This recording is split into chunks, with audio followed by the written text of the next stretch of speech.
In today's video, I'm going to teach you how to manage fixed assets in QuickBooks Online. Whether you're a small business owner or managing the accounts for a larger company, keeping track of your fixed assets is crucial for maintaining accurate financial records. So, let's explore how QuickBooks Online can simplify this process for you.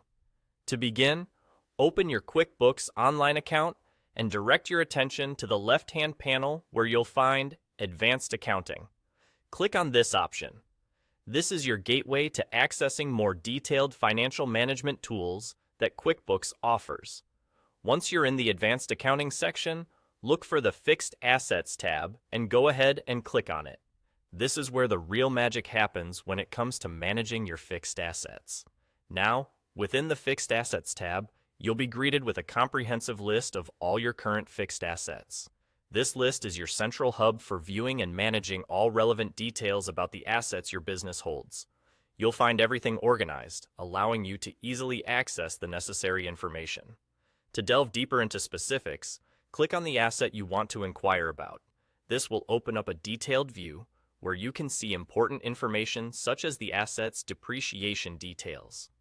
Here, in this detailed view, you'll be able to look at the depreciation per year, the original value of the asset, and the remaining value. Understanding these details helps you keep an accurate record of your asset's current value and assists in making informed financial decisions. It's essential for tracking how your assets lose value over time and for knowing when to consider replacements or upgrades. Now, if you need to add a new fixed asset to your records, there's a straightforward way to do that. Look towards the top right corner of your screen and click on Add an Asset.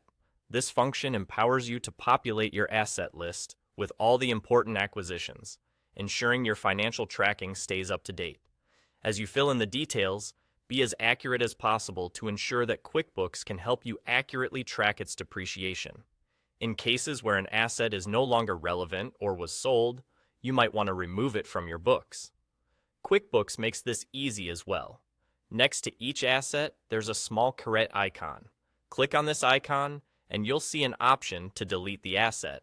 This feature allows you to maintain a clean and current asset list without outdated information cluttering your records. That's all there is to it.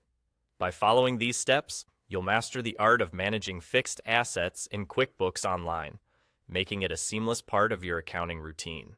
Accurately tracking your fixed assets not only keeps your financial statements in order, but also gives you peace of mind. Thank you for watching, and I'll see you in the next tutorial. Happy accounting!